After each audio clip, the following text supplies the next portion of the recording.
Tous les dimanches, 1h-2h, Rothschild François Junior analyse, commente et vous aide à mieux comprendre les enjeux sociaux, politiques, économiques. Enjeux sur RFM 104.9 et sur rfmit.com. Un rendez-vous hebdomadaire pour traiter des grands thèmes de l'actualité quotidienne. 1h-2h, tous les dimanches. Enjeux avec Rothschild. C'est votre meilleur rendez-vous.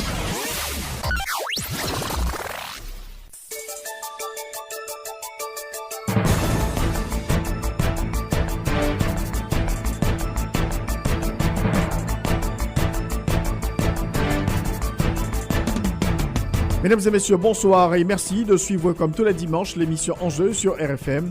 Nos invités ce dimanche, le professeur Fritz Dorvilliers, avec qui nous allons aborder des thèmes liés à l'institutionnalisation de la vie politique en Haïti, l'armée, le dossier du TPS et l'émigration des jeunes vers le Chili. En deuxième partie, nous ferons le point sur la coopération entre la Banque interaméricaine de développement et Haïti, avec le représentant de l'institution à Port-au-Prince, Koldo Echebarria, qui est accompagné de deux responsables de projet, Paolo Desalvo et Sarah Mathieusan-Romain. Encore une fois, bonsoir et bienvenue à l'émission Enjeux. Pi bon mac, pi bon prix, depuis ça ouvre ses outils. Pi bon choix matériel pour électricité, finition et plomberie. Pi bon service, pi bon accueil pour tout le monde cap construit. Architecte, ingénieur, compte mettre boss, designer au soir mettre caille. Éco de pour gain tout sans besoin pour construire j'ai caillou normal. Petits outils, gros outils, bons outils. Bon ma qualité supérieure, bon prix. Petit rangé, beau construction, belle finition. Éco dépôt pour job la bien faite pour caille fait. Éco-dépôt, c'est joindre la technique à l'agréable. Tous les dimanches, 1h-2h, Rothschild François Junior analyse, commente et vous aide à mieux comprendre les enjeux sociaux, politiques, économiques. Enjeux sur RFM 104.9 et sur rfmit.com. Un rendez-vous hebdomadaire pour traiter des grands thèmes de l'actualité quotidienne. 1h-2h, tous les dimanches. Enjeux avec Rothschild. C'est votre meilleur rendez-vous. Alors, comme annoncé, vous suivez l'émission Enjeux sur RFM. Aujourd'hui, nous avons le professeur Fritz Dorvilliers. On va parler de l'institutionnalisation de la vie politique, la vie publique en Haïti, avec bien sûr la question des partis politiques. On a beaucoup parlé des partis politiques cette semaine. Professeur Dorvilliers, bonsoir et bienvenue à l'émission Enjeux. Bonsoir Rothschild, bonsoir à tous les auditeurs, toutes les auditrices qui écoutent la radio. Alors, professeur Dorvilliers, la question des partis politiques aujourd'hui en Haïti, ça a été toujours une priorité, mais aujourd'hui, on parle beaucoup plus des partis politiques, de la nécessité de l'institutionnalisation de la vie politique en Haïti. Oui, évidemment, parce que c'est une thématique en vigueur, c'est une thématique qui fait beaucoup jaser, on peut dire, parler, et puis donc on se retrouve dans la nécessité de restructurer, de procéder à une forme de reformatage, ce qu'on appelle l'institutionnalisation. Donc l'institutionnalisation, c'est en quelque sorte de nouvelles normes, de nouvelles formes d'organisation, de nouveaux mécanismes d'organisation, mais aussi la question de la durabilité, de la multiplication, le pullulement en quelque sorte des partis politiques. Il faut qu'on en arrive à régler ce problème-là. C'est dans ce cadre-là que le pouvoir en place a jugé bon d'aider les partis politiques qui ont des représentants au Parlement, qui ont des représentants au niveau des collectivités territoriales, de leur fournir une aide pour qu'ils puissent se restructurer en vue évidemment d'un éventuel financement comme le prévoit la loi de 2014 sur le financement, l'organisation, le fonctionnement et le financement des partis politiques. C'est dans ce cadre-là que moi j'ai fait une intervention en termes de conférences, évidemment conférenciers, formateurs sur le rapport entre idéologie, programme parti politique et programme politique. Parce que justement, la question qui se pose toujours, c'est le nombre important de partis politiques aujourd'hui en Haïti, la facilité avec laquelle on peut arriver, aboutir à la constitution des partis politiques. Oui, ça c'est un véritable problème parce qu'on a changé la loi. Maintenant, il faut à peu près une vingtaine de personnes pour fonder, pour la reconnaissance, pour fonder et faire reconnaître un parti politique. C'est ce qui est quand même tout à fait absurde, évidemment, dans un pays comme Haïti, où on connaît l'histoire politique de ce pays-là, notamment durant les 30 dernières années. On ne peut pas accepter qu'il y a autant de partis politiques. parce que le problème c'est que c'est pas un déni du droit d'association en quelque sorte, parce qu'un parti politique est avant tout une association. Or, la Constitution reconnaît le droit des citoyens à s'associer, à se mettre ensemble, à former, fonder et s'organiser en quelque sorte. Mais le problème, c'est dans la multiplication. Parce qu'il s'agit, le parti politique, ça fait une offre politique. Mais si les gens ont le droit de s'organiser, de s'associer en quelque sorte, mais dans la société civile, mais ça ne pose pas tellement de problèmes, bien au contraire, parce que quand même, il y a ce qu'on appelle la vie associative, la société civile, qui doit avoir une influence sur la société politique à travers les gens qui s'associent. Les associations de la société civile. Mais le fait est que quand il y a autant de partis politiques qui vont faire une offre politique, les citoyens vont se perdre dans ce dédale d'offres politiques. Donc c'est ça le problème, c'est-à-dire qu'il y a trop de partis politiques, il y a l'émiettement on peut dire des offres politiques, les citoyens sont tout à fait perdus par rapport à un choix, par rapport à des programmes, à des projets politiques, etc.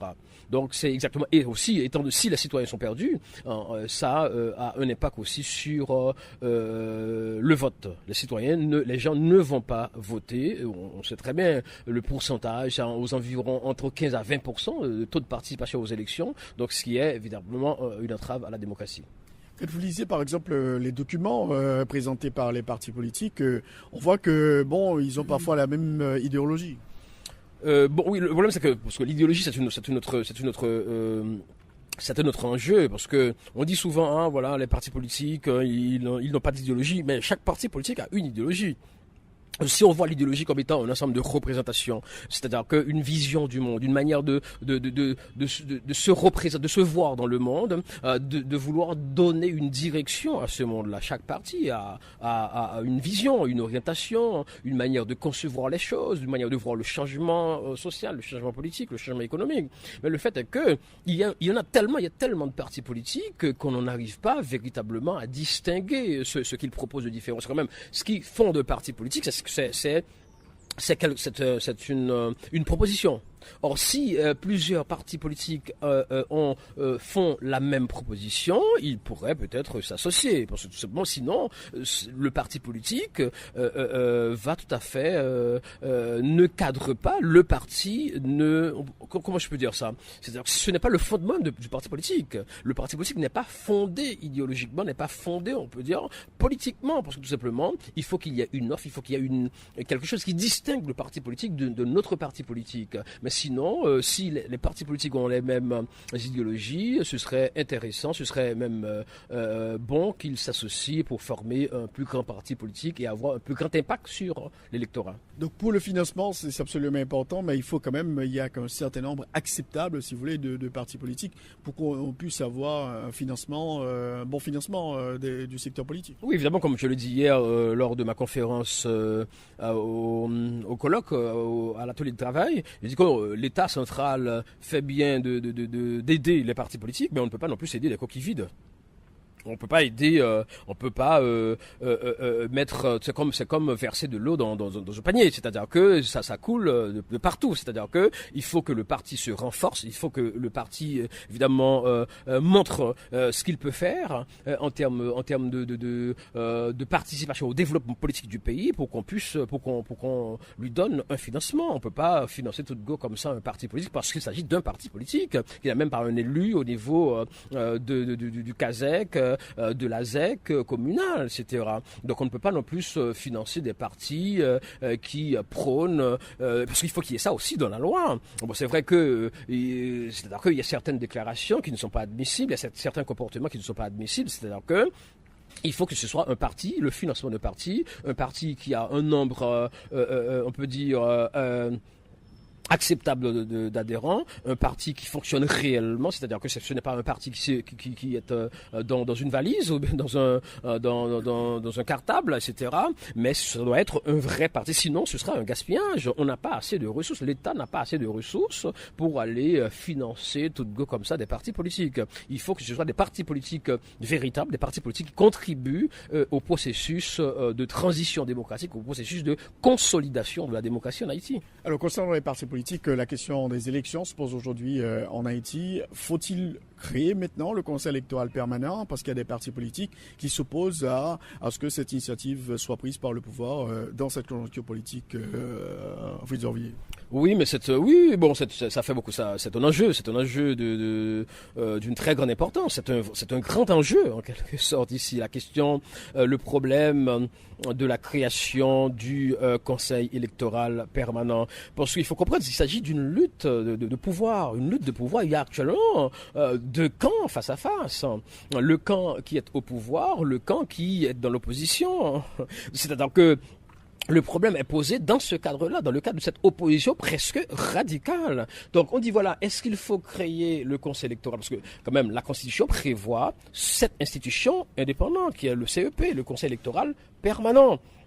Mais il est temps qu'on mette en place le Conseil électoral permanent. Mais l'enjeu, l'opposition dit voilà, ce gouvernement n'est pas légitime, ce gouvernement est ci, ce gouvernement est ça. On ne peut pas laisser à ce gouvernement la possibilité, le soin de créer le Conseil électoral permanent. Mais le fait est qu'on est dans un cercle, on peut se retrouver dans un cercle vicieux. Et après, si ce gouvernement qui est disqualifié politiquement par l'opposition politique, et si c'est l'opposition politique qui prend le pouvoir, l'autre camp qui va se retrouver dans l'opposition va dire la même chose, et puis on va passer 100 ans, 50 ans, 100 ans comme cela. C'est un cercle vicieux. Je crois que il faut quand même mettre en place le Conseil électoral permanent, mais il faut mettre aussi l'accent sur la procédure, sur la transparence, sur le sérieux, sur la responsabilité. Donc je crois que le pouvoir en place a intérêt, les pouvoirs, parce qu'il s'agit des trois pouvoirs, parce que ça a été modifié lors de l'amendement de la Constitution, il faut que, évidemment, ces trois pouvoirs-là, le pouvoir exécutif, le pouvoir législatif, le pouvoir judiciaire, le Conseil supérieur du pouvoir judiciaire prennent leurs responsabilités en tant qu'institution d'État. Évidemment, si ces institutions-là ont des hommes d'État à leur tête, il faut qu'ils prennent leurs responsabilités pour mettre en place de manière transparente, responsable, inclusive, évidemment, le Conseil électoral permanent. Le fait est qu'il faut sortir du cercle des coups bas politiques, de la mesquinerie politique, de l'hypocrisie politique. C'est ça qui cause problème. Ce n'est pas l'institution en tant que telle. Moi, je crois qu'il est temps pour ce pouvoir-là. Si ce pouvoir ne met pas en place le Conseil électoral permanent, quel pouvoir qui aura la possibilité de le faire? Parce que l'autre pouvoir qui viendra, parce que quand même, ce pouvoir-là, il n'est pas là pour l'éternité. Peut-être qu'il est là pour 5 ans. Le président ne peut pas être candidat après. Il faut qu'il y ait quand même, un autre candidat. Il va y avoir de toute manière un autre président de la République. La Chambre va se renouveler. Il va y avoir d'autres élus en quelque sorte. À ce moment-là, les gens qui sont au pouvoir maintenant vont se retrouver dans l'opposition et puis ils vont dire la même chose. À ce moment-là, on aura toujours une transition qui n'en finit pas. Il faut qu'on en finisse avec cette transition-là en mettant en place les institutions prévues pour la Constitution. L'opposition tente de faire comprendre que ça sera un CEP monté de toutes pièces par le pouvoir en place parce qu'il y a l'opposition accuse le pouvoir. On parle quand même d'une certaine collusion entre le Parlement et le pouvoir exécutif, le pouvoir judiciaire. Oui, mais monsieur, écoute, nous sommes dans la politique, nous sommes d'autant plus en Haïti. C'est possible. C'est très bien ce que c'est que la politique en Haïti, c'est possible, parce que quand même il y a chez l'haïtien, notamment chez le dirigeant haïtien, ce déficit d'éthique. Ce déficit d'éthique en termes d'actions qui vont dans le sens de l'intérêt général, le sens de l'intérêt public. Le politicien ici est toujours porté vers des intérêts de clan. Parce que, quand on arrive à ce niveau au pouvoir, il faut qu'on dépasse certains intérêts de clan. Si on ne dépasse pas les intérêts de clan, on ira nulle part. Parce que tout simplement, on va se dire, voilà, il s'agit de défendre vos intérêts de clan aujourd'hui. Demain, l'autre camp va défendre ses intérêts. Mais quand est-ce qu'on défendra les intérêts nationaux, l'intérêt général? Jamais. À ce moment-là, le pays va continuer dans ce cercle vicieux du sous-développement politique, sous-développement social, sous-développement économique. Le fait est que c'est possible que les pouvoirs s'entendent pour avoir un conseil électoral qui leur est favorable. C'est très possible si on tient compte de l'histoire de ce pays-là, parce que l'homme politique haïtien n'a pas encore fait preuve de sa bonne volonté de défendre l'intérêt général. L'homme haïtien a toujours cette propension à tirer le drap de son côté. Mais c'est ça, il faut en finir avec cela. Il faut dépasser cette propension-là, il faut dépasser cette tendance-là et voir l'intérêt général. Il faut qu'on commence quelque part. C'est pour cela que je dis, il faut qu'il y ait de la transparence, il faut qu'il y ait de la bonne volonté, il faut qu'il y ait évidemment une éthique de responsabilité, une ouverture, de l'inclusion des éléments de l'opposition, des éléments de la société civile, toutes les sphères de la société pour pouvoir mettre en place une institution aussi cruciale, aussi fondamentale qu'est le Conseil électoral permanent. Mais l'opposition le craint, la crainte de l'opposition, c'est tout à fait légitime, je peux dire. La crainte est légitime parce que tout simplement, l'opposition, à un certain moment, certains membres de l'opposition étaient au pouvoir. Ils ont peut-être même qu'ils ont agi, qu'ils ont vu comment fonctionne le pouvoir. C'est pourquoi ils ont ce doute-là. C'est un doute légitime. Il revient au pouvoir actuel, au pouvoir en place, de dissiper ces doutes-là à travers les mécanismes de mise en place, la procédure de mise en place du Conseil électoral permanent. Il y a eu quelques propositions lors de l'atelier de travail sur le financement, sur l'institutionnalisation des partis politiques. Il y a même un atelier qui a proposé de procéder par tirage au sort. C'est-à-dire que, moi je pense que c'est une bonne idée. C'est-à-dire que il y a 50 postulants qui déposent leur dossier à la Chambre, au Parlement. Et bien voilà, on fait un premier tri pour voir est-ce que ces candidats-là, ces postulants respectent les prescrits de la Constitution, les critères prévus par la Constitution. S'il y en a 30 qui respectent ces 30 dossiers qui respectent ces prescrits-là, prévu par la Constitution, et puis on met tout ça dans une urne, on brasse ça, on tire trois personnes. Mais le pouvoir exécutif pourrait faire la même chose, le pouvoir judiciaire pourrait faire la même chose. À ce moment-là, l'opposition n'aura pas ce bâton-là, en quelque sorte, n'aura pas ce prétexte-là pour ne pas participer, pour manifester, etc., etc. Donc je crois que, d'ailleurs, le tirage au sort a été la première forme de la démocratie.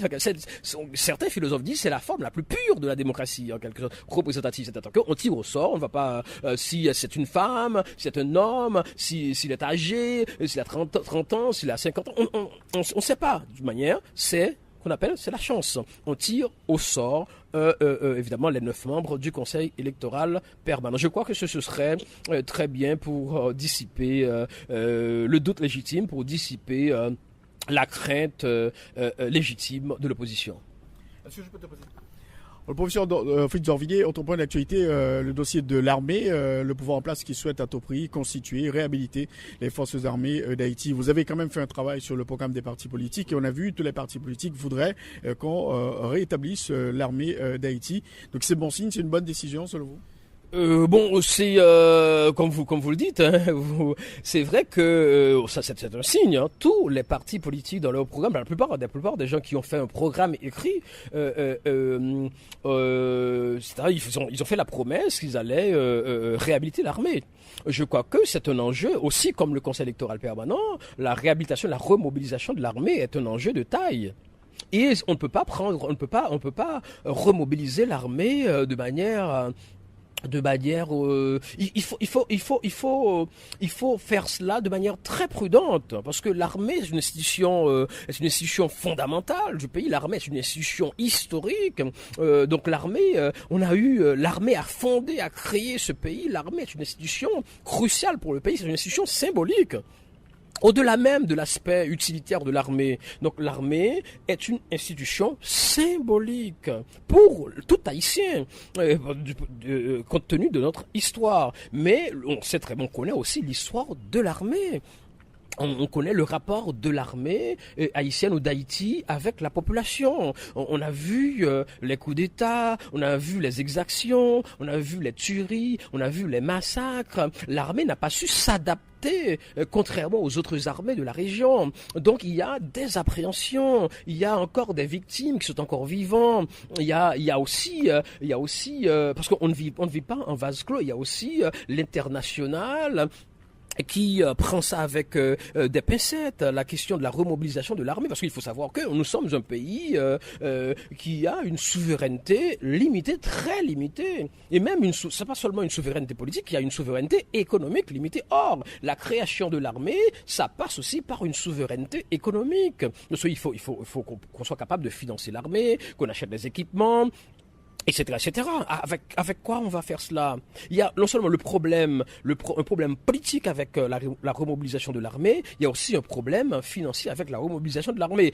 Parce que le problème, c'est je pense que le problème ne se pose pas en termes est-ce qu'il faut remobiliser ou pas l'armée. Le problème se pose en termes de se pose dans le sens qu'on doit avoir un consensus.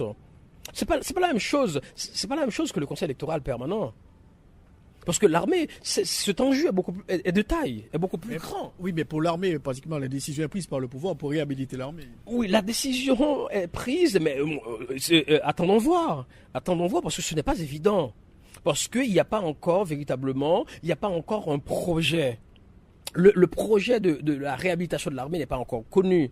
Il n'y a pas encore une loi. La loi, il faut qu'il y ait une loi cadre. Et tous les pouvoirs doivent participer. Le Parlement n'a pas encore dit son mot dans la question. Parce que même, le peuple ne peut pas agir directement. Le peuple a des représentants. Donc le président de la République est un représentant du peuple. Il peut décider. Les parlementaires sont des représentants du peuple. Ils peuvent décider. Les élus locaux peuvent décider. Les citoyens organisés de la société civile, les associations doivent aussi dire leur mot dans la question. Il faut qu'il y ait exactement une forme de consensus. Il faut qu'il y ait des états généraux de l'armée. Mais pour le 18 novembre qui s'en vient est déjà pratiquement une date arrêtée pour le lancement. Je crois que le pouvoir peut lancer ça symboliquement. Ça peut se faire. Il s'agit d'une stratégie politique.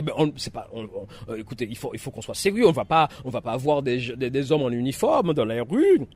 À partir du 18 novembre, on ne peut pas faire ça comme ça. Les gens qui sont au pouvoir sont des gens responsables, ce sont des gens éclairés, ce sont des gens qui savent ce que ça veut dire une institution militaire. C'est pas comme ça qu'on va créer une institution militaire. Donc peut-être qu'il va y avoir un lancement, une forme de lancement symbolique pour mettre certains acteurs devant le fait accompli, mais on ne va pas remobiliser l'armée le 18. Moi, j'y crois pas, parce que je trouve que c'est un peu, ce serait un peu léger, ce serait même pas politiquement on peut dire politiquement pas correct, ce sera pas avantageux politiquement, ce serait pas bon pour le pouvoir de faire ça ainsi. Non seulement il y a les secteurs organisés qui voient ça avec distance, qui prennent ça avec beaucoup de précautions. Il y a le Parlement, on a vu certains leaders au Parlement qui ont parlé de loi. Il faut qu'il y ait d'abord une loi cadre. Il faut qu'il y ait l'État, on appelle le commandement de l'armée, exactement. L'euro état-major. Il faut qu'il y ait l'euro état-major. Il y a un ensemble d'institutions à mettre en place. La première institution à mettre en place, c'est la loi. Parce que une loi est une institution en quelque sorte. Il faut qu'il y ait une loi cadre sur l'armée. Il faut qu'il y ait évidemment, il faut qu'on mette en place l'état-major. Il faut qu'il y ait des discussions pour savoir est-ce qu'on va prendre d'anciens officiers, est-ce qu'on va former. On va prendre de nouveaux officiers, ou est-ce qu'on va les former, etc., etc. Il faut qu'il y ait une discussion de tous les pouvoirs d'État, les 3 pouvoirs d'État. Il faut qu'il y ait aussi une discussion avec la société civile sur l'enjeu de la remobilisation de l'armée, parce que si on le fait de manière superficielle, si on le fait de manière irresponsable, cela pourrait avoir un effet pervers, c'est-à-dire un effet contre-productif. Cela pourrait déboucher sur l'instabilité politique, des contestations. Maintenant, il y a l'opposition dans la rue. L'opposition, c'est l'opposition purement politique, c'est-à-dire que des partis politiques qui sont opposés au pouvoir en place. Mais si on fait ça mal, on peut avoir d'autres secteurs de la société civile dans la rue aussi. On peut avoir des associations dans le nord-ouest, dans le sud, dans l'Artibonite qui protestent. À ce moment-là, ce serait plus une contestation partisane, c'est-à-dire que deux partis par rapport à un parti au pouvoir, ce serait une contestation généralisée. Il faut qu'on évite la permanence de la crise politique, tout le temps des manifestations, tout le temps des contestations, à ce moment-là, le pouvoir n'aura pas le temps de concrétiser ses projets.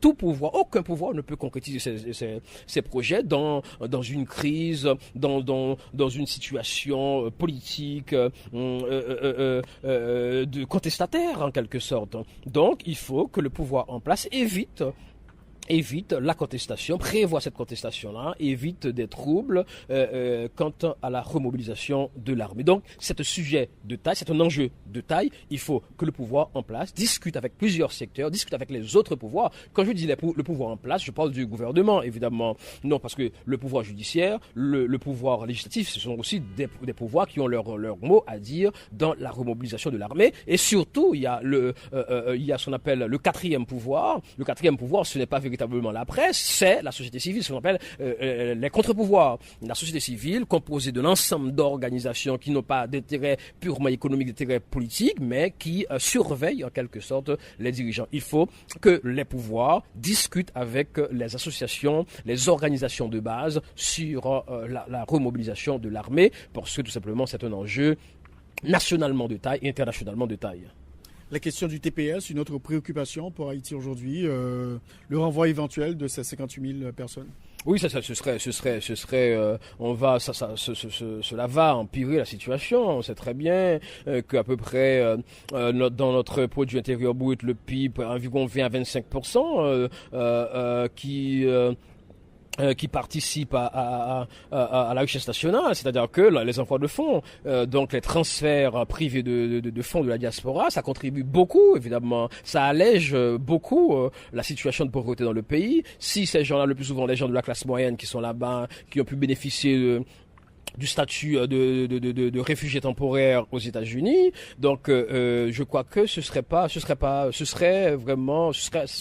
aura un impact très négatif sur l'économie du pays. Parce que quand même, ce sont des familles. 50 000 personnes, il faut multiplier ça par 4 ou 5 en termes de ménage. Donc, il faut voir l'impact négatif de point de vue économique que cela pourrait avoir sur le pays. Donc, c'est la raison pour laquelle les pouvoirs en place doivent agir en quelque sorte pour pouvoir pour demander au gouvernement américain, à l'administration Trump, de donner une forme de sursis à ces gens-là, parce que tout simplement, d'ailleurs, même ces gens-là, s'ils pourraient bénéficier d'un statut permanent, de résident permanent, ce serait mieux, parce que tout simplement, le pays a besoin des transferts de fonds de la diaspora. Sans ces transferts-là, la pauvreté serait immense. On ne peut même pas imaginer ce qu'on ferait, évidemment, sans les transferts de la diaspora. C'est ainsi, parce que le pays, exactement, on sait, il y a le taux d'emploi, hein. On a un taux de chômage très élevé. Certains disent 60%, d'autres disent 70%. La Banque mondiale estime ça entre 50 à 60%. Il y a comme deux taux de chômage dans le pays, notamment au niveau des jeunes. La caractéristique économique de ce pays, c'est le chômage. Donc, si les gens se trouvent au chômage, les gens n'ont pas de revenus. Si les gens n'ont pas de revenus, ils peuvent pas consommer, c'est la pauvreté, c'est la misère. Or, ces gens-là qui ont quitté le pays à la faveur du janvier, etc. Ces gens-là, ils travaillent, ils ont des revenus, ils envoient de l'argent à leurs parents payent l'écolage de leurs enfants, puisque 80% des écoles dans ce pays sont des écoles privées, ils payent l'écolage, ils payent le loyer. Ils payent la nourriture, ils vivent à l'aide de ces transferts-là. Je crois qu'il faut que le pouvoir en place fasse tout pour pouvoir éviter que l'administration Trump renvoie ici ces populations. D'ailleurs, il faut même, parce que comme je l'ai déjà dit dans d'autres écrits, le pays doit avoir une politique d'émigration. Parce que tout simplement, nous sommes plus de 11 millions d'habitants dans ce pays-là, il n'y a pas de travail, qu'est-ce qu'on peut faire? Tous les pays l'ont fait, l'Angleterre l'a fait, l'Europe l'a fait. Tout simplement, il faut quand même essayer d'avoir une politique pour permettre aux gens de quitter le pays. De toute manière, il y en aura toujours. Il y en aura, parce que quand même, étant donné le taux de fécondité de la population, l'indice synthétique de fécondité de la population, même s'il y a 3 millions de gens qui partent maintenant, dans 20 ans, ça sera remplacé rapidement. D'autant plus qu'on a une population très jeune. La moitié de la population a moins de 21 ans. C'est-à-dire que la population est très jeune. Si on permet à certains d'entre eux, au moins à 1 à 2 millions de personnes de quitter le pays, ça va alléger grandement le fardeau de la pauvreté à laquelle fait face ce pays-là. Il y a beaucoup de jeunes qui continuent à quitter le pays pour le Chili. Oui, bon, je dis tant mieux. Tant mieux, il y a des gens, on fait souvent l'autruche, voilà, nos jeunes, écoutez, vous pensez ils pensent que les jeunes doivent attendre? Ils doivent attendre selon quoi? Mais les jeunes, il faut qu'ils vivent, ils vont pas vivre éternellement, ils vont pas vivre dans le chômage éternellement. Écoutez, les gens ont toujours quitté le pays depuis 1917-18, les gens quittent le pays pour aller à Cuba, à République dominicaine, en Afrique, au Canada, aux États-Unis, ils ont toujours fait ça. Comme les Anglais ont quitté l'Angleterre pour venir aux États-Unis, pour aller en Australie, en Afrique du Sud, etc. Comme les Européens ont fait ça pour venir en Amérique latine, aller dans d'autres pays. Donc l'émigration, c'est une opportunité. La migration, ce n'est pas une calamité, contrairement à ce qu'on pense. Surtout dans un monde globalisé, un monde où ce qu'on appelle la circulation s'est élargie en quelque sorte à une très grande vitesse en plus. Il n'y a pas de problème. Moi, je prône cela, que les jeunes continuent à quitter le pays. Les jeunes, évidemment, ils vont chercher la vie ailleurs, mais quitter le pays, ce n'est pas aller mourir, on va travailler.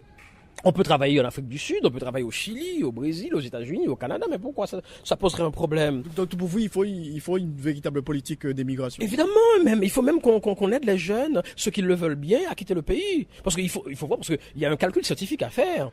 Le taux de renouvellement de la population est assuré. Même si 50% de gens quittent le pays, ce serait pas grave. Cela va alléger la pression démographique. Il y a une pression. Vous ne voyez pas ce qui se passe à Port-au-Prince. Il y a plus la circulation à Port-au-Prince. Vous voyez toutes les zones, Morne-l'Hôpital, etc. On construit partout. Dans les autres villes, quand on arrive au Gonaïves, au Cap-Haïtien, au Caille, les villes sont surpeuplées. On est dans un pays où les surfaces cultivables, à peu près un tiers de surfaces cultivables dans ce pays-là, 3/4 de la surface du pays, ce sont des surfaces montagneuses. Exactement. Qu'est-ce qu'on va faire? Et on n'a pas encore une économie de services, on n'a pas une économie de technologie, on ne construit pas encore de logiciels, d'ordinateurs, on ne fait pas encore de services qu'on pourrait vendre à l'étranger. Qu'est-ce qu'on a? On a la sous-traitance comme secteur plus ou moins qui donne des emplois. On a l'agriculture. Qu'est-ce qu'on a encore? Le secteur de la construction est presque actuellement, ça ne fonctionne presque plus parce qu'il n'y a pas d'argent. L'économie ne fonctionne pas. Donc il n'y a pas d'emploi. Qu'est-ce qu'on va dire à ces jeunes-là? On va leur demander de rester dans la misère, d'attendre combien? D'attendre 5 ans, 10 ans et puis ils se retrouveront à 40 ans chez leurs parents. Mais il faut que ces jeunes-là partent pour aller chercher du travail. Mais on dit voilà, mais le pays va fonctionner avec... Écoutez, le pays n'a pas besoin de 4 millions d'individus pour fonctionner. L'administration publique, il y en a à peu près 80 000 personnes. L'administration publique, ça fonctionne. Et donc, en termes d'emploi, 60-70% des gens se retrouvent au chômage. Mais si 50% de ces gens-là partent, il va y avoir quand même 30% de gens qui seront toujours au chômage. Le problème n'est pas le fait de dire, voilà, le pays a besoin de gens. Le pays a besoin de gens pour faire quoi? De jeunes pour faire quoi? Mais un jeune, véritablement, il faut que ce jeune-là soit productif, soit actif. Or, il n'y a pas de travail. On ne peut pas demander à nos jeunes d'attendre indéfiniment qu'on vienne investir. D'ailleurs, on est le dernier pays dans la région en termes d'investissement direct étranger. Mais s'il n'y a pas de capitaux nationaux, les nationaux ne font que le commerce. Ils n'investissent pas dans la production. Mais qu'est-ce qu'on va faire? Ils vont travailler où ces jeunes-là? Il faut que les Haïtiens soient pragmatiques. C'est pas une question idéologique. On force les jeunes à quitter le pays. Les jeunes n'ont pas, il n'y a pas de travail dans ce pays-là. Les jeunes vont aller chercher du travail, comme l'ont fait d'autres populations depuis la nuit des temps. On voyage, on circule, on migre en quelque sorte. Donc ce n'est pas un vrai problème. Le problème est très mal posé d'ailleurs. Le gouvernement aurait même dû donner un passeport à 1000 gouttes à chaque jeune de moins de 30 ans, pour que ces jeunes-là, même en cachette, financer le voyage de ces gens-là. Dans d'autres pays, en Australie, etc., dans d'autres pays, ces pays-là qui ont besoin de main-d'œuvre plus ou moins qualifiée, sinon pas trop qualifiée, parce que l'un des problèmes aussi dans ce pays-là, on dit les jeunes vont quitter le pays, il y aura plus de gens, mais ces jeunes-là ne sont pas qualifiés. L'une des caractéristiques aussi de ce pays-là, c'est la non-qualification, le manque de qualification de la main-d'œuvre. La main-d'œuvre n'est pas qualifiée. Il faut voir l'état des écoles professionnelles. Il n'y en a pas assez. Celles qui existent fonctionnent franchement de manière minimale. Donc il y a trop de problèmes. La solution, je ne dis pas c'est la seule solution. La solution immédiate pour ces jeunes-là, c'est la migration. Mais il y a un mais. C'est pas parce que les jeunes partent que l'État ne doit pas continuer à se restructurer, à mettre en place des conditions pour qu'il y ait des investissements directs étrangers, pour qu'il y ait évidemment de la création de richesses dans le pays. On peut faire les deux. Parallèlement, les jeunes partent. Si exactement la pression en termes de recherche d'emploi est de 80%, s'il y a 40%, la pression diminue. À ce moment-là, les jeunes qui restent vont avoir beaucoup plus de possibilités pour trouver un emploi. Non seulement, et ceux qui partent vont trouver un emploi. À ce moment-là, on va réduire le taux de chômage de 50, de 60, 70% même. C'est ça, la technique, la science. On peut dire, bon, c'est une science sans conscience, mais le fait est qu'il faut qu'on soit pragmatique. Les jeunes ne peuvent pas attendre indéfiniment qu'on leur donne du travail. Or, une économie ne se construit pas à court terme. Une économie se construit à moyen et long terme. C'est-à-dire que un jeune qui a 25 ans aujourd'hui, même si on commence à mettre en place des mécanismes, etc., on commence à faire des actions actuellement, en 2017, on va attendre 5 ans, 6 ans, 10 ans pour voir les résultats. Le jeune qui a 25 ans, il aura 35 ans. Il va commencer à travailler à 35 ans, vous vous rendez compte? À ce moment-là, c'est la pauvreté. Quelqu'un qui va vivre dans la pauvreté, on ne sait pas ce qui va arriver en termes de délinquance, etc., etc. Donc, je pense que la migration, c'est une soupape de sécurité pour le pays, etc., en termes de création de richesse, en termes de diminution de la prévalence du taux de pauvreté, etc. Et ça donne à nos jeunes un moyen de se défaire, en quelque sorte, du poids du chômage et même de la pauvreté. Merci beaucoup, professeur Fritz d'Orvilliers, d'avoir été l'un des invités à notre émission aujourd'hui. Merci beaucoup. Un plaisir. Alors, nous avons avec nous Monsieur Koldo Etchebara, qui est le représentant de la Banque interaméricaine de développement en Haïti. Tout à l'heure, on a parlé quand même des projets d'assainissement, d'eau potable, avec des techniciens qui travaillent sur le dossier. Mais avec Monsieur Etchebara, on va parler globalement de la coopération entre la BID et Haïti. Monsieur Etchebara, bonsoir et bienvenue à l'émission. Bonsoir, merci. Alors, on a beaucoup parlé cette semaine de l'affaire Norbert Saint-Fil qui gère ce projet de la Banque interaméricaine de développement pour Haïti. Donc, cette attaque qui a été perpétrée contre sa résidence. Comment vous avez accueilli tout ça au niveau de la BID? Avec préoccupation, parce que c'est un coordinateur d'unité d'exécution de la BID et de la Banque mondiale aussi. Alors, c'est frappant qu'il soit logé d'une attaque comme ça. Et c'est à cause de ça qu'on a voulu exprimer cette préoccupation au gouvernement. Mais je dois dire aussi qu'on a parlé avec les gouvernements et on a eu une très bonne réaction. Les gouvernements est aussi désolé à cause de cet incident. Ils sont en train de mener une enquête et j'espère que M. Saint-Fil peut reprendre ses fonctions le plus tôt possible pour donner continuité aux travaux d'éducation en Haïti. Alors, vous avez été quand même très fort dans ce communiqué avec la Banque mondiale, demander au gouvernement d'assumer ses responsabilités, d'assurer la protection, notamment des exécutants de ces projets. Oui, en général, c'est une situation compliquée parce que c'est une coordinateur d'unité d'exécution. C'était une attaque bien forte, bien frappante avec une démonstration de force compliquée. Je pense que c'est pas seulement pour les coordinateurs de l'unité d'éducation pour tous, mais pour tous les fonctionnaires haïtiens qui veulent faire un bon travail, que si des choses comme ça se passent, il faut avoir une réaction, une protection. On veut vraiment habiter dans son pays avec des protections des droits pour les citoyens. Mais j'insiste, on a parlé cette semaine avec les gouvernements, on a eu une très bonne réunion avec le ministre de l'économie et des finances et je pense que le gouvernement nous a exprimé clairement sa position et il nous a donné des garanties pour la protection de M. Saint-Fil et d'autres coordinateurs d'unité d'exécution. Alors, est-ce que le gouvernement a pris aussi s'est engagé à poursuivre, à mener cette enquête justement pour aboutir, pour procéder à l'arrestation de ces personnes-là? Oui, absolument. C'est pas notre fonction de dire au gouvernement s'il faut arrêter quelqu'un. Ça, c'est une fonction de la justice haïtienne, bien sûr. Mais je dis, on est satisfait de la conversation qu'on a eue avec le ministre de l'économie et des finances et le fait qu'ils partagent la préoccupation et qu'ils vont ils vont compléter une enquête pour voir qui sont les responsables de ça. Bien sûr, il s'agit d'un crime.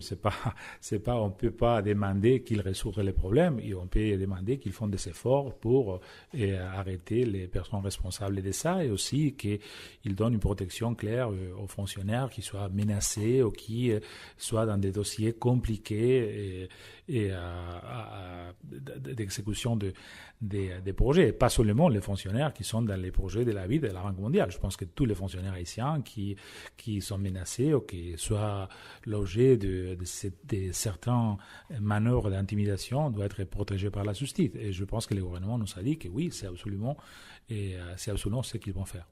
Monsieur Koldo-Etchebara, justement concernant ce dossier, est-ce qu'on peut avoir une idée du montant en jeu dans le cadre de ce programme Éducation pour tous?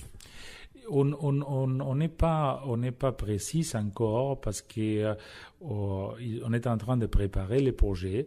Ce que je peux dire, c'est pas que tout ce montant va aller nécessairement pour l'éducation pour tous, mais la vie a parlé avec les gouvernements d'une enveloppe pour l'éducation pour ce gouvernement autour de 150 millions de dollars. Il y a un volet construction, il y a un volet important des infrastructures, mais il y a un volet important aussi de qualité de gestion des écoles, concentré surtout dans le nord du pays. Et alors, c'est un dossier important, c'est un enveloppe important. Je pense que ça peut consolider beaucoup de travail que la BID a fait avec le ministère de l'Éducation dans les dernières années.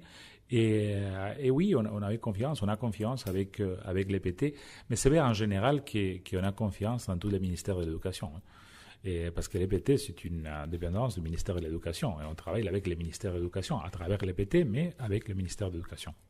Alors, concernant les déclarations faites par Norbert Stenfield, il a parlé quand même de certaines autorités qui voudraient le limoger. Alors, si on limoge une personne en qui vous avez confiance, est-ce que ça veut dire que vous allez arrêter les décaissements? Écoutez, je ne voudrais pas faire de commentaires ou de spéculations là-dessus. Je n'ai pas aucune information qui me mène à penser que des gens du gouvernement, au proche gouvernement, ont fait quelque chose. Et j'ai confiance dans les gouvernements d'Haïti. On a eu de très bonnes conversations là-dessus. Et ce qui me préoccupe, c'est les crimes, le fait qu'il a été menacé à travers une attaque avec que sa maison a été mitraillée. Et je m'arrête à là. Et je n'ai pas d'autres soucis que les auteurs de cette menace spécifique soient menés à la justice. Donc, mais en clair, quand même, vous avez confiance en Norbert Stenfield?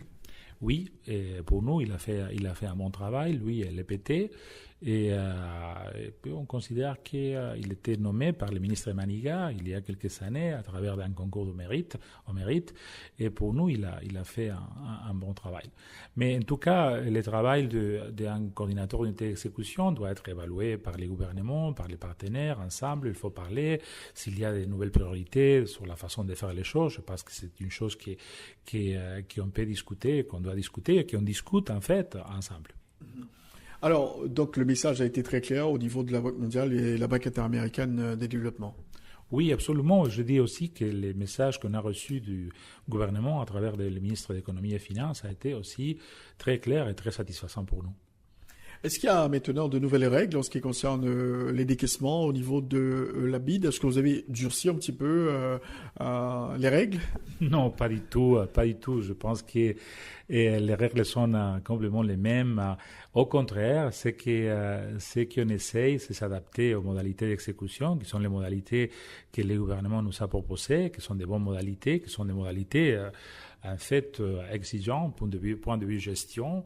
Et en général, je dirais faire les travaux en régie, que c'est une proposition que le gouvernement nous a fait. C'est une bonne proposition. Il y a des travaux qui sont beaucoup meilleur marché faits en régie. On peut arriver à plusieurs endroits du pays et on peut aussi utiliser des moyens qui sont de l'État. Mais ça a besoin de toute une mécanique de planification, d'évaluation, de contrôle qui donne plus de travail. Et il faut se mettre en conscience de ça. Et ce qu'on est en train de faire, c'est planifier les ressources qui sont nécessaires pour mener tout ce travail de façon satisfaisante pour les gouvernements, en termes d'agilité, d'exécution, et pour nous aussi en train bien sûr des résultats, mais aussi des garanties d'une exécution rigoureuse des ressources publiques. Donc si c'est dans le cadre de la lutte contre la corruption, on peut dire? Écoutez, c'est une préoccupation qui est toujours, je pense, chez nous et aussi chez les gouvernements. Et si on a des procédures de travail qui sont plus complexes par la nature de la modalité du travail, on a aussi plus de risques. Et alors, il faut mettre des procédures et des capacités qui sont à la hauteur de ces risques. C'est ça la seule préoccupation. Et aussi, je pense que c'est une préoccupation qui est liée à l'efficacité des travaux. Et je pense qu'on peut travailler en même temps pour une exécution plus effective et plus transparente en même temps. C'est pas incompatible. C'est pas pour qu'on va faire une exécution plus transparente et on va devoir retarder les travaux. C'est pas ça. Et on peut faire les deux en même temps, mais il faut s'organiser. C'est ça. Nous, et nous surtout avec les gouvernements, nous travaillons ensemble et je pense qu'on est dans la bonne direction là-dessus. On a approuvé un protocole, il y a un mécanique qui déjà fonctionne. Les gouvernements nous envoient les travaux qu'ils vont faire. Nous envoyons une mission de travail pour voir ces travaux. On fait une supervision. On a déjà validé plusieurs travaux de la caravane et on est en train de décaisser des ressources pour payer pour ces travaux. Alors on est content. Je pense que ça nous donne au gouvernement et à nous plus de travail. Et je pense que c'est normal, mais c'est aussi un travail qui va nous amener à avoir beaucoup plus de résultats. Donc selon vous, le gouvernement est confortable avec ces nouvelles règles qui sont édictées par la BID justement en matière de décaissement?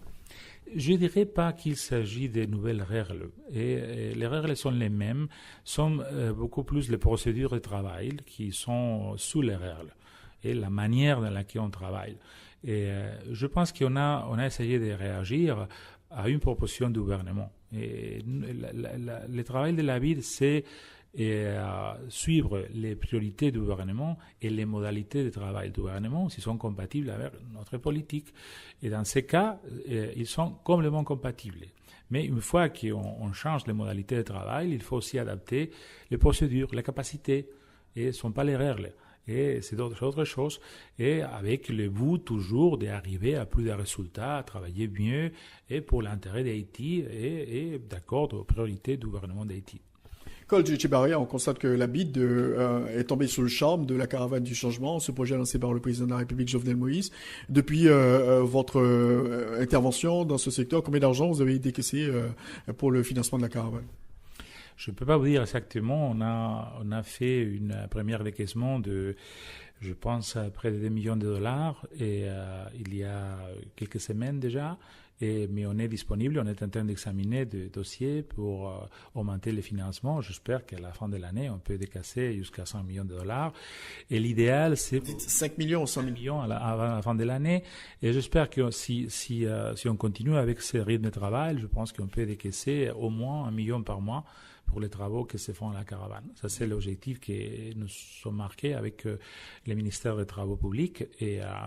Et comme je disais, ça prend du temps de mettre en place la mécanique de demande, de supervision, de s'assurer de que tout est là et bien fait. Une fois que ça commence à prendre le vol, je pense qu'on va pouvoir décasser ça et même plus que ça. Mais ça ne fait pas partie de la politique de la BID quand même, la caravane. Écoutez, la caravane, c'est une modalité de travail. C'est une modalité de travail, c'est un programme de travail qui, bien sûr, est complètement compatible avec les politiques de la BID. Et je dirais qu'il est très bien reçu parce que pour nous, ce qui est important, c'est avoir des résultats sur le terrain. Et à travers la caravane, on peut voir qu'on est en train d'arriver à des très bons résultats sur le terrain. On l'a vu avec le président Moïse, avec le président de la BID il y a quelques semaines. Et on utilise les moyens de l'État, le personnel de l'État, Et ça nous coûte beaucoup plus pour des kilomètres de réhabilitation des routes, des courages des canaux, du travail de protection des rivières. Mais il faut continuer, il faut mettre en place toute l'infrastructure de gestion. Et ça, c'est un effort important de la part du gouvernement et de la part de la ville. Et les travaux en régie, en général, c'est une politique, c'est une façon de travailler qui est complètement compatible avec les politiques de la ville. Et il y a aussi, ça, il faut le tenir en compte, il y a des travaux qui se font mieux par différentes raisons, par des entreprises spécialisées, ça c'est vrai. Mais je pense que c'est pas l'intention de la caravane de monopoliser tous les travaux en régie. Il y a des travaux de la caravane aussi qui se font avec des entreprises privées et en coordination avec l'État, le ministère de l'Agriculture, le ministère des Travaux publics, et sont aussi des activités que la ville peut bien sûr financer. Donc au niveau de la caravane, vous faites quoi en ce qui concerne le financement? C'est très simple. Le gouvernement nous présente un plan chaque mois avec des interventions qu'ils vont faire dans le cadre de la caravane. Et nous faisons une visite pour voir les endroits où les interventions vont se faire. Et après ça, normalement, dans quelques semaines après, une fois que les travaux ont commencé, et on fait une première visite de supervision des travaux pour voir qu'ils sont en train de se faire avec la qualité nécessaire et avec les spécifications techniques qu'on a accordées. Une fois les travaux sont terminés, on fait une visite finale de supervision et pour voir si les travaux sont faits et ainsi se terminer avec les standards, les conditions accordées.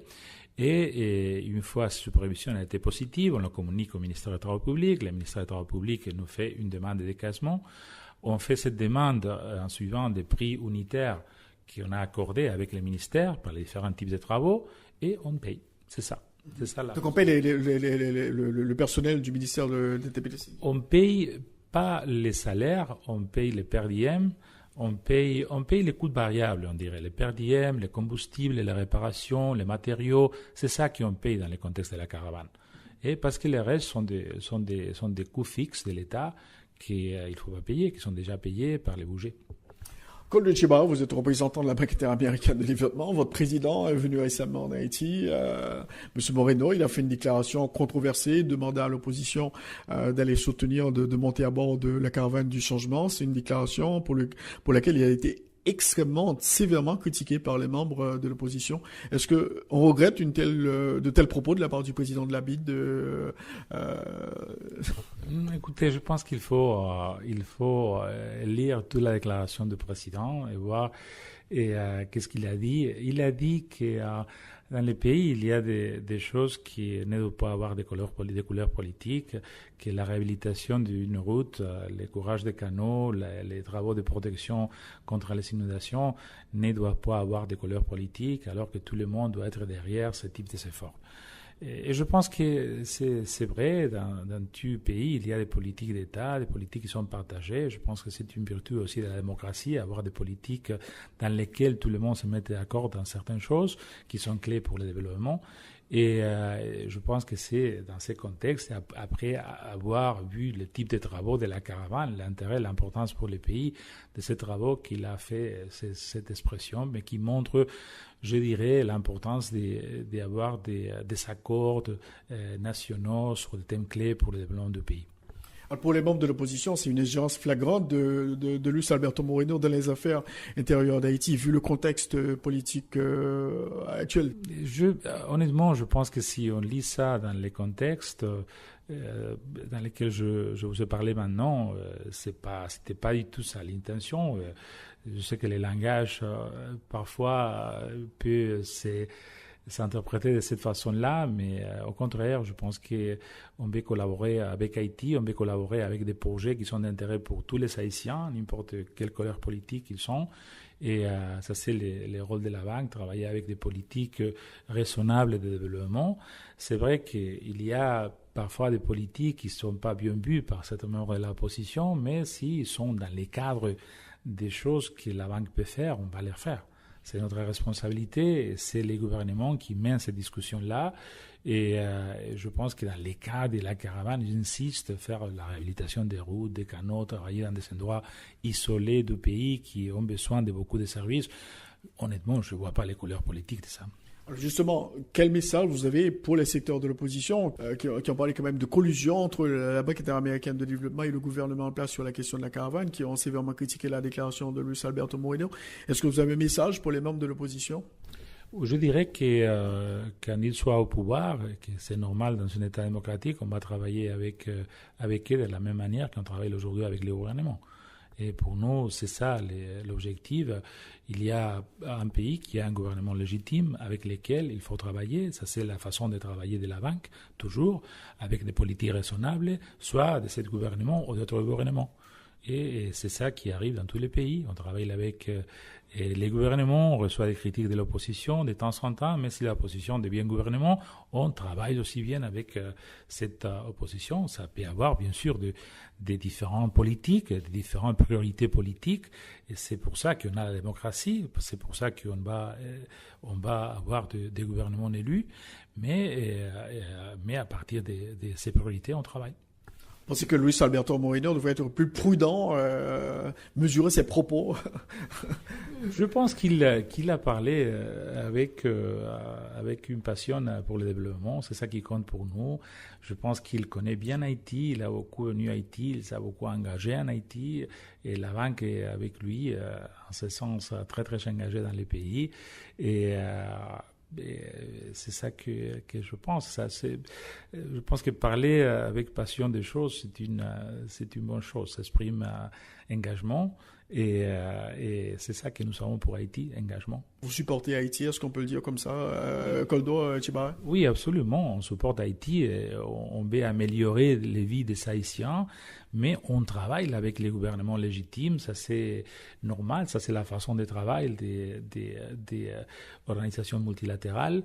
Et c'est les gouvernements qui représentent Haïti dans les conseils d'administration de la banque, dans l'assemblée des gouverneurs. C'est le ministre de l'économie et des finances qui est le gouverneur de la banque.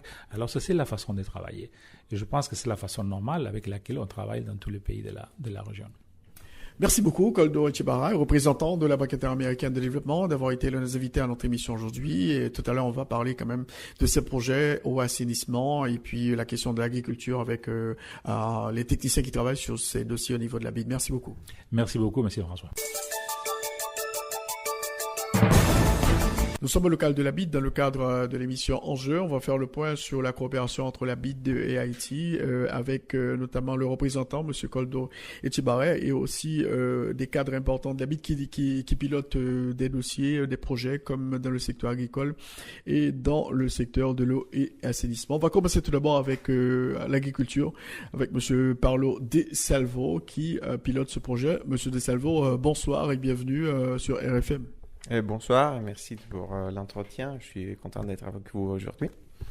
Alors, parlez-nous en gros de la stratégie de la BID en ce qui concerne l'agriculture. La BID qui vient d'annoncer le décaissement de 55 millions de dollars américains pour justement financer les projets concernant l'agriculture et l'agroforesterie. Oui, comme vous l'avez bien dit, on vient d'approuver un projet de 55 millions de dollars qui s'appelle PITAG et qui va appuyer la génération et le transfert de technologies pour les petits agriculteurs dans le pays. Ce projet s'inscrit dans une stratégie beaucoup plus large d'appui et de collaboration avec le ministère de l'Agriculture, avec le MARL, qui est une stratégie que ça date de longtemps et qu'on continue et qu'on prévoit de continuer aussi dans les prochaines années. Ce qu'on fait avec le ministère, on appuie certains secteurs, certaines thématiques sur lesquelles le ministère travaille. Bien sûr, on cherche de se concentrer plutôt sur la gestion des services publics pour l'agriculture, de tout ce qui est les biens publics agricoles. Et là, bien sûr, comme j'ai dit, on appuie la recherche appliquée, on appuie tout ce qui est le transfert de technologies aux petits agriculteurs. On travaille aussi pour le renforcement du secteur de la pêche et bien sûr tout ce qui est infrastructure rurale, donc tous les thèmes d'irrigation, de gestion de l'eau au milieu rural pour l'agriculture. Donc c'est dans ce cadre beaucoup plus général que la nouvelle opération s'inscrit et c'est dans ce cadre qu'il faut l'interpréter aussi. Alors, Paolo Di Salvo, est-ce qu'il y a des filières qui sont concernées justement dans le cadre de ce nouveau projet de la BID, donc la BID Appui pour Haïti? Oui, je dirais pas qu'il y a des filières spécifiques parce que sur lequel on se concentre, c'est la génération et le transfert de technologies qui peuvent s'appliquer à plusieurs filières. Bien sûr, sur la base d'études qu'on a fait sur des opérations précédentes, par exemple, on a exécuté le projet PTTA dans le nord et le nord-est, et là on a fait pas mal d'études d'impact rigoureux qui ont démontré qu'il y a certains types de technologies, surtout disons sur l'agroforesterie, qui ont donné des résultats qui ont été supérieurs à ceux qu'on a eu par exemple sur des autres cultures. Donc ce qu'on a fait, c'est qu'on a cherché pour la nouvelle phase, le nouveau projet, on a cherché de se concentrer sur ceux qui avaient démontré des bons résultats. Et on a laissé un peu plus, je dirais pas de côté, mais on a cherché d'approfondir beaucoup plus nos réflexions et nos études sur ce qui n'a pas marché trop bien. Donc c'est pour ça aussi qu'on a décidé de financer une composante de recherche appliquée. C'est pas de la recherche de base, c'est de la recherche appliquée. Ça veut dire que c'est de la recherche qui peut venir aussi du pays, mais dehors du pays, mais qu'il faut appliquer à la situation concrète d'Haïti, au contexte agroécologique d'Haïti, pour pouvoir développer des technologies qui sont plus adaptées au pays. Et là, bien sûr, on va travailler sur toute une série de cultures. On va travailler sur le riz, on va travailler sur les bananes, on va travailler sur les tubercules, et on va voir beaucoup d'autres projets. On a 16 millions de dollars pour la recherche, donc on peut faire des projets intéressants en partenariat entre les centres de recherche et les universités du pays et certaines universités ou centres de recherche internationaux qui peuvent nous aider à mieux appliquer les technologies qui existent ailleurs aussi. Donc, vous pensez qu'à partir des résultats de ces recherches pourraient impacter positivement le secteur de l'agroforesterie en Haïti?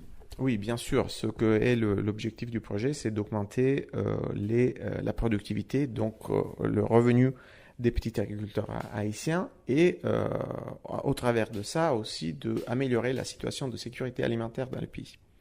Donc oui, et comme je l'ai dit, je ne vais pas rentrer maintenant peut-être dans les détails techniques économiques, mais tout ça est basé sur des études très rigoureuses qu'on a menées au cours des dernières années et qui démontrent qu'il y a certaines technologies qui peuvent vraiment aider à améliorer le revenu des agriculteurs. Alors, est-ce qu'il y a des zones qui sont plus particulièrement ciblées dans le cadre de ce projet de la BID de Paolo Di Salvo? Oui, bien sûr, parce que tandis que la recherche va toucher un peu...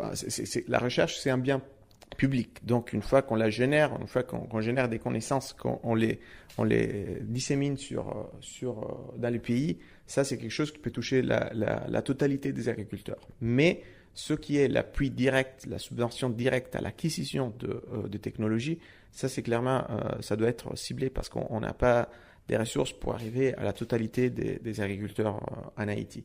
Donc, ce qu'on a ciblé, c'est des zones où on peut avoir des synergies avec des autres opérations de la BID, d'autres bailleurs, du ministère et de différents acteurs publics. Donc, on va retourner dans le nord et le nord-est où on a déjà travaillé dans le passé. On travaillera dans certaines zones du nord de l'Artibonite et on va bien sûr dans les zones qui ont été plus fortement touchées par l'ouragan Mathieu l'année dernière. Donc on va aller dans le sud et dans la Grande-Anse. Donc c'est ça les zones qui sont prioritaires pour le projet. Alors ce projet va s'étendre sur combien d'années? L'idée, c'est de l'exécuter en 5 années. Donc de commencer l'exécution là, on est encore en train de terminer certaines pratiques bureaucratiques, mais on pense de commencer l'exécution au début de 2018 et donc de l'exécuter dans les prochaines 5 années. C'est un objectif ambitieux parce qu'il y aura pas mal de ressources. Il y a les 55 millions de la BID et en plus, il faut mentionner qu'il y a 2 cofinancements d'autres bailleurs de fonds, d'autres institutions internationales qui ont décidé d'appuyer le projet. C'est le Fonds mondial pour l'agriculture et la sécurité alimentaire, qui s'appelle le GAFSP. Et ils ont donné 10 millions de dollars et aussi le FIDA, le Fonds international pour le développement agricole, qui a décidé d'appuyer le projet avec 11 millions de dollars. Donc le total, avec une petite contrepartie aussi du Trésor public, ça va être de 76 millions. Donc, alors, quelles sont vos attentes? Quelles sont les attentes de la BID après la mise en œuvre de ce projet? Les attentes, c'est clairement de générer des technologies et de les transférer aux petits producteurs pour pouvoir améliorer leur revenu, leur productivité et les rendements sur le terrain, et bien sûr améliorer la sécurité alimentaire. Et tout ça va être encore une fois rigoureusement évalué. Donc il va y avoir un suivi constant de ce qui se passe sur le terrain, et il va y avoir des évaluations expérimentales et semi-expérimentales qui vont démontrer quel est l'impact de l'intervention sur les parcelles et avec les producteurs avec qui on travaille. Alors, Paolo De Salvo, tout le monde dit qu'il est absolument important qu'Haïti quand même arrive à booster la production nationale pour avoir moins de consommation de produits qui nous arrivent de l'étranger. Donc, vous pensez que ce programme pourra à l'avenir aider dans ce secteur? Oui, bien sûr, c'est l'objectif. L'objectif, c'est, comme vous le dites, améliorer, d'augmenter la productivité agricole du pays. Haïti, c'est l'un des rares exceptions où ce qu'on appelle la productivité totale des facteurs sur l'agriculture n'a pas vraiment augmenté au long des dernières 30 années. Donc ça, c'est un problème clé qui, couplé aussi avec l'augmentation de la population, ça crée des problèmes importants. Donc, c'est pour ça qu'on cherche d'améliorer cette productivité. On sait que parfois, Paolo De Salvo, les procédures en ce qui concerne les décaissements sont très longues au niveau des organisations internationales. Dans le cadre de ce projet, quand est-ce que vous comptez vraiment démarrer au niveau de la BID? Oui, comme j'ai dit, on a approuvé déjà le financement au sein du board de la BID. Donc, d'ici au premier mois de 2018, on devrait vraiment commencer l'exécution sur le terrain. Merci Paolo De Salvo, responsable du projet Agroforesterie Agriculture au sein de la Banque interaméricaine de développement pour Haïti. Merci beaucoup. Merci à vous pour l'entretien et ça a été un plaisir d'être avec vous aujourd'hui. Alors, on est toujours au local de la BID en Haïti. On a parlé tout d'abord du secteur agricole. On va parler maintenant du secteur eau et assainissement. La BID qui vient d'approuver un montant de 65 millions de dollars américains au bénéfice d'Haïti. Nous avons avec nous Sarah Mathieusan-Romain, qui travaille dans ce secteur. Et Madame Romain, bonsoir et bienvenue à l'émission Enjeu. Bonsoir, merci beaucoup. Alors, avant de parler de ce projet de la BID, quel est l'état des lieux aujourd'hui en ce qui concerne l'eau potable, notamment dans la région métropolitaine de Port-au-Prince? Moi, je pense que c'est une surprise pour personne de dire qu'actuellement, on a une situation d'accès à l'eau qui est assez médiocre sur Port-au-Prince, tant à l'eau qu'à l'assainissement. Et malheureusement, Haïti est un des pays d'Amérique latine, le pays d'Amérique latine où les taux de couverture en eau potable et en assainissement sont les plus bas. Et ceci s'explique par plusieurs raisons, notamment un déficit d'investissement pour le secteur, un déficit de priorisation de ce secteur dans l'agenda des priorités depuis de nombreuses années au niveau je dirais, de l'État haïtien, malheureusement. Donc aujourd'hui, ce projet qui a été approuvé, en fait, s'inscrit dans l'engagement de la BID dans le cadre de la stratégie en cours d'exécution et la prochaine stratégie, d'appuyer le gouvernement de la République d'Haïti dans le secteur de l'eau potable et de l'assainissement. Et cet appui, en fait, était relativement ancien. Je rappellerai que la BID a fortement appuyé la réforme du secteur de l'eau potable en fournissant un appui stratégique et de réflexion au niveau même de l'élaboration de ce projet de loi cadre qui a été voté par le Parlement en mars 2009.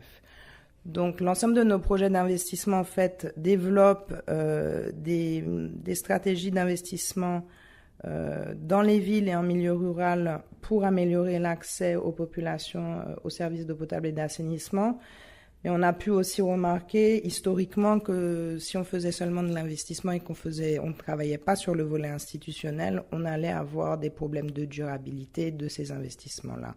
Il y a un grand nombre d'investissements qui ont été faits en milieu rural, qui ont été faits dans des villes, que ce soit par des ONG, que ce soit par l'État haïtien, au cours des dernières décennies, où aujourd'hui on voit que les systèmes ne sont pas gérés et que donc finalement il n'y a pas d'accès aux services.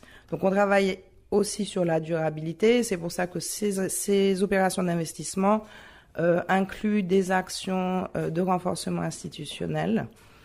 Et donc sur Port-au-Prince, l'idée de ce troisième financement, c'est de travailler au renforcement institutionnel de la DINEPA, qui, je le rappelle, est l'agence de régulation du secteur, des OREPA et en particulier de l'OREPA Ouest, qui est en fait le maître d'ouvrage des systèmes d'eau potable et d'assainissement, en attendant que soit transférée cette maîtrise d'ouvrage aux communes.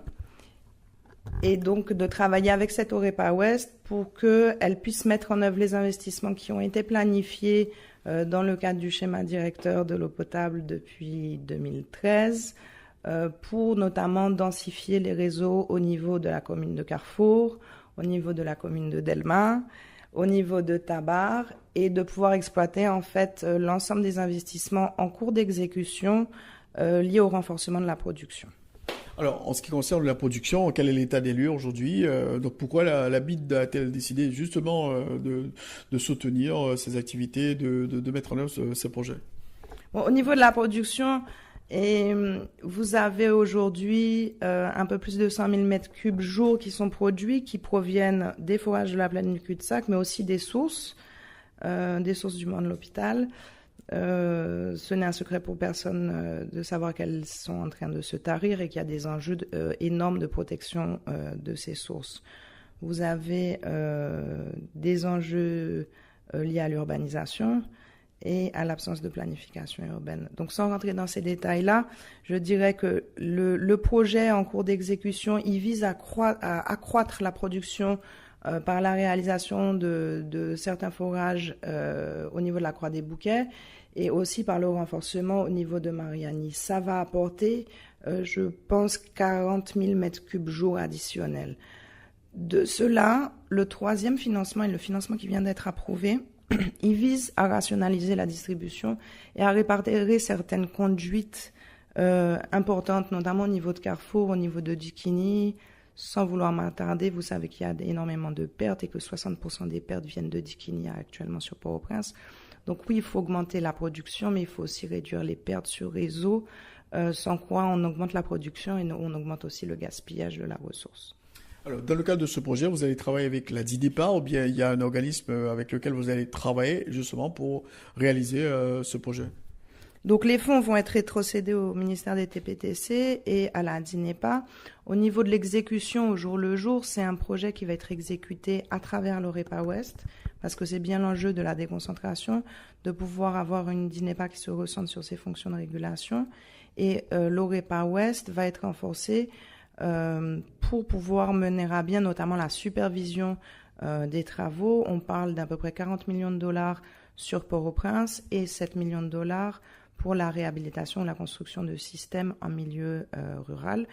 Par ailleurs, au niveau de l'ancienne CAMEP, tout le monde ne sait pas, l'ancienne CAMEP s'appelle maintenant le Centre technique d'exploitation de la région métropolitaine de Port-au-Prince. On travaille déjà avec eux dans la mise en œuvre. C'est eux qui exécutent au niveau de l'État l'ensemble des activités. On travaille avec eux et on va continuer à travailler avec eux dans la mesure où on est en train de réfléchir avec eux à des formules alternatives de gestion des services, non seulement, je dirais, dans les quartiers où il va falloir trouver des petits opérateurs locaux intéressés pour gérer des systèmes condominiaux, des petits systèmes semi-collectifs d'eau et d'assainissement. Ces opérateurs seraient eux-mêmes en relation directe avec l'entreprise publique et l'entreprise qui doit, ça fait partie du volet de renforcement institutionnel, qui doit inévitablement devenir plus performante. Donc, après la mise en œuvre de ce projet, donc on va aboutir à un renforcement de la production, permettre à avoir beaucoup plus de gens au niveau de la région métropolitaine d'avoir accès à l'eau potable.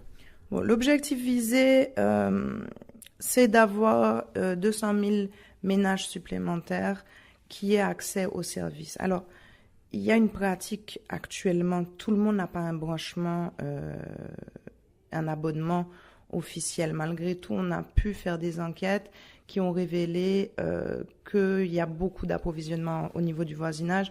Donc, ce qui est visé, c'est qu'on ait 200 000 ménages additionnels à la situation actuelle qui bénéficient du projet. J'insiste pour dire que c'est un projet de réorganisation de la distribution. C'est pas un projet d'augmentation de la production. Le projet d'augmentation de la production, c'est quelque chose qui est en exécution déjà. Donc, on vit ça. C'est à la fois avoir plus de branchements individuels, donner la possibilité aux gens qui veulent avoir un branchement d'obtenir ce branchement, parce que souvent, on pourrait leur fournir l'eau, mais il n'y a pas le matériel nécessaire, ou bien il n'y a pas la quantité suffisante. Et également, il y a une initiative développée par la CAMEP il y a déjà plus de 20 ans, qui est très importante, qui est l'approvisionnement aux kiosques payants au niveau des quartiers les plus défavorisés. Donc aujourd'hui, il y a 186 kiosques.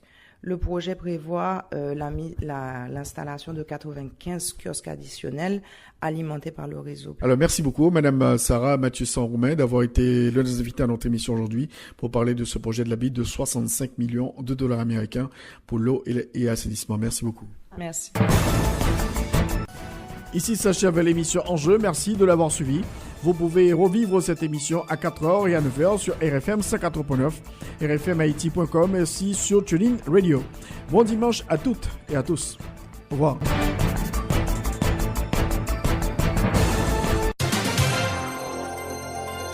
Tous les dimanches, 1h-2h, Rothschild François Junior analyse, commente et vous aide à mieux comprendre les enjeux sociaux, politiques, économiques. Enjeu sur RFM 104.9 et sur rfmhaiti.com. Un rendez-vous hebdomadaire pour traiter des grands thèmes de l'actualité quotidienne. 1h, 2h, tous les dimanches. Enjeu avec Rothschild. C'est votre meilleur rendez-vous.